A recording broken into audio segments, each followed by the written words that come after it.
Hello, ladies and gentlemen. I'm King Gerald Jones. Today, I'm going to be discussing, as the title states, about Chris Dorner or Christopher Dorner.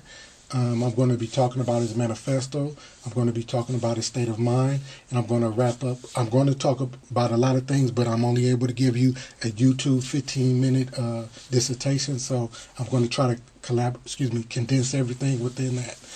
First, I want to touch on his whole reasoning or whole logic and what he was trying to defend or what he was doing.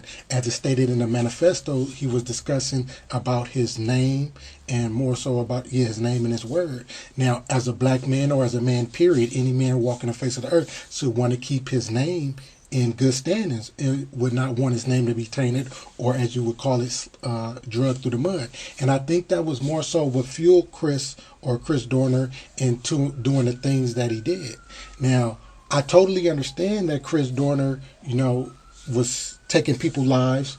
And I'm not going to say right now I agree with it, but I'm also not going to say I disagree with it because I totally understand. I think you have to also look at the mind state or look at who he is as a man. He has been trained in the military. He is LAPD. So you have to understand that his tactics or his way of solving problems or his way of going about finding a solution may have been more different than the average man or someone who's a civilian, as you may call it, versus someone with military experience. Not just military experience, but intense military experience. So as he's taking these lives, and keep in mind, he's not just taking anybody's life. He's stating and giving the reasons why he's taking certain or shooting at certain people. And as it states in the manifesto, he gives a few names on people who actually had run-ins with him and people who had problems with him. So, as I was stating before, it is very understandable why he would want to defend his name. A lot of people may know me from Facebook or know me from personally that's listened to my YouTube. So I would like to also say personally, I'm very familiar with not just the LAPD system, but I'm familiar with the judicial system, and I'm also familiar with the prison system. So I am very inclined in knowing that there is corruption going on. And without his manifesto, other things that he wanted to bring out. But if you just look at his manifesto, he's stating the corruption right there. He's stating the things evil, and it's crazy because even the simplest of corruption or the simplest of things not being done the right way or done the way that is supposed to, by the book, as you may, that's a sign of corruption, any little bit. And he states that in the manifesto. And it was crazy because I was watching the news, in the ill-informed news, and I'm going to quote ill-informed news, and they were saying that whatever Chris Dorner has, why didn't he just bring it out? Why didn't he just bring it to the media? Or why didn't he just say what it was? But like I said, even reading the manifesto, those were corruptions within itself. So what more does he need to do? Even though he said he did have more things, he basically wanted his name clear. And like I said, I totally understand it.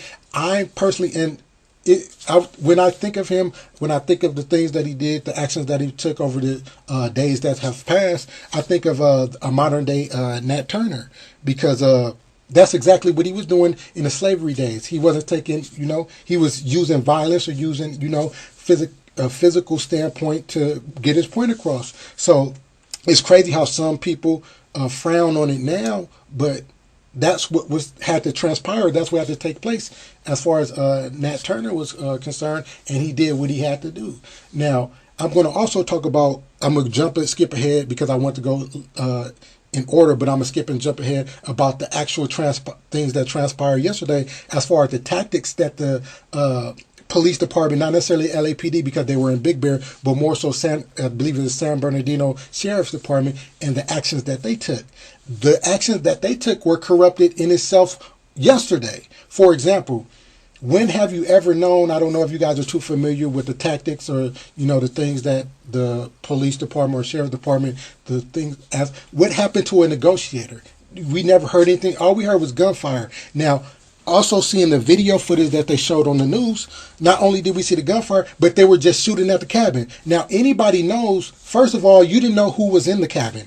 True, you may have thought Chris Dorner was in the cabin, but you don't know who else was in the cabin. So that is not tactical right there. You're not supposed to just keep letting rounds off and releasing a flurry of bullets at the cabin when you don't know who's in there. So that was corruption in itself, just shooting at the cabin, even if he was inside, even if you had saw him go inside. You are not to just, that's total corruption, and that is untactical for you to just keep shooting at the cabin. Also, the actual burning of the cabin, when have you known anybody to, first of all, like I said, there was no negotiation. There was no negotiator. When have you known them to burn a dwelling place to get somebody to come out? That's corruption. That's totally corruption. And like I said, I don't know what else he had to say, but it was obvious that it was something else he had to say, that they were trying to keep on the hush or keep on the under, because those tactics in itself. And it's crazy because I was watching a little bit of news. I believe it was Channel 9 News, and they were trying. It may be true. They may have wanted to get the cameraman and the newscaster away because of the danger of the bullets. But also, we also have a right to press. But that's another story altogether. But I think they were more so trying to keep them away because a plan, and that plan was to burn down the cabin. Not just burning down the cabin, but to execute that man. Maybe because of, the loss of their officers or how they were feeling, but that still is no justice. Any type of injustice is indeed an injustice, and that was no justice at all. Like I said before, the shooting at the cabin and the burning of the cabin was total injustice and total corruption. But that now we wait, and they have a body that they have yet to identify, I guess, because it was burned. They have to identify through denture work or so on and so forth. But I'm hoping that it's not him. I'm hoping that he was just real keen on, as we know, he's has military experience, and I'm hoping that he maybe he had a dead body in there or another body in there. I'm hoping it's not him. So now, like I said, we're waiting on the news to identify his body so we can find out, is it him, was it him, or is it not him? On a personal note, I look at Chris Dorner not necessarily as a hero, but I do look at him as a man who did what he had to do in order, once again, to preserve his name or to save his name. And he was willing to die, and he was willing to take lives, unfortunately, for what he believed in. Unfortunately, we live in a society now where, that's frowned upon. But as I said and stated before, the LAPD is doing this on a daily basis. As he stated in the manifesto, he stated how the LAPD take pictures of slain or dead people, and they even swap and play games with it. So there's no compassion and there's no love for their deceased. So he was saying, why should you feel sorry for the deceased of the officers who are being deceased and being killed? Not only being killed and they're dying, but they're dying because of things that they've done. They're dying because of the corruption that they have caused. As I stated before, look at the two ladies that the officers killed, thinking that and I use the word they, were Chris Dorner. Those people lost their lives. What about them? So for me to have compassion for officers, like I said, me personally, I have a personal experience or personal, way that I feel about the LAPD, because once again, I've personally been through it, and I know how corrupt they are, even going through the corruption of, once again, the judicial system and the prison system. So me as an average man from the outside looking in, I totally understand, being discriminated against. I totally understand, being backed against the wall with no options or no way out or nothing to do.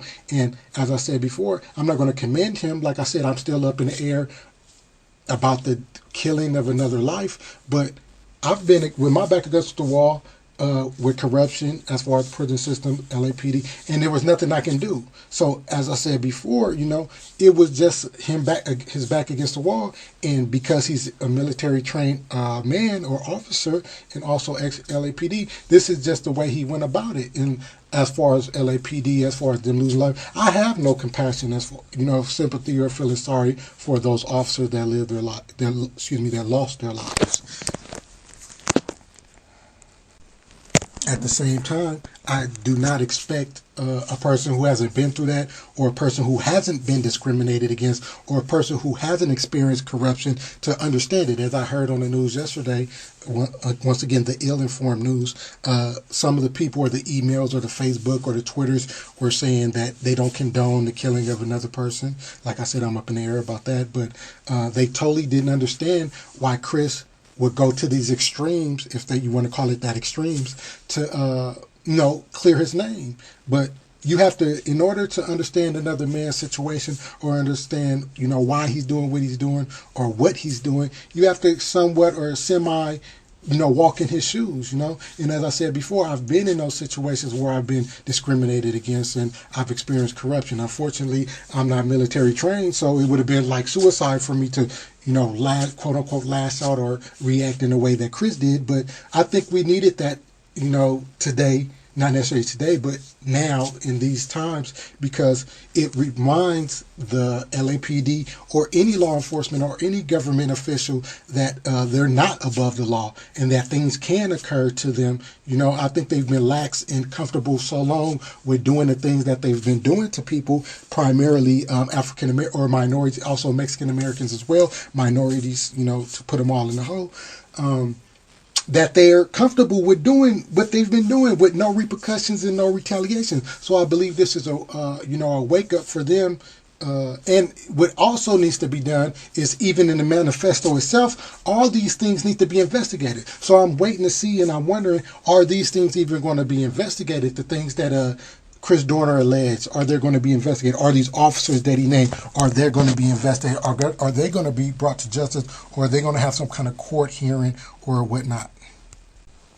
And to even prove further that Chris isn't a beast or animal or untamed, as they try to describe in the news, he had an opportunity to kill those civilians who weren't police officials, and he didn't do that. He never killed anyone that he didn't have a reason to. And to me, although it might sound crazy to some who haven't experienced or don't know what I'm talking about, that means a lot. That means that he's not just out there wilding. He's actually have a purpose. Now, once again, his purpose as far as killing, I'm up in the air about that. I still have to think about whether I'm with the killing or so on and so forth. But he had a purpose. The point that I'm making is he had a purpose. He wasn't just killing anybody. He wasn't just going around. And it's crazy because while they're pointing finger at him, he had a purpose. He had a reason. But they randomly killed two innocent ladies, women. Excuse me. I didn't say, if I said kill, shot two innocent women who were delivering papers. Now, those are the real animals. How did they fit the description of this man? True, the truck fits somewhat of the description, whatnot, but that lets me know you're shooting first and you're asking questions later. And that also unveils or describes a form of corruption. But, and I have to go because the light is on and I only have a limited time to speak on these YouTube and dissertation. But that lets me know the unveiling of corruption that's going on. And I just hope that it gets investigated. I hope not just Chris Dorner's situation get investigated, but all the corruption that's occurring in not just the LAPD, but all the police departments in California or across the world. And with that being said, I want to say thank you for your time, thank you for your energy, and thank you for your ears. This was just a brief freestyle, or a brief, me speaking my piece on the Chris Dorner situation. I would love to hear your opinions, or give me some kind of knowledge or some insight on what's possibly going on. So get at me on Facebook at King Gerald Jones. Everybody have a good day, and once again, thank you. Goodbye.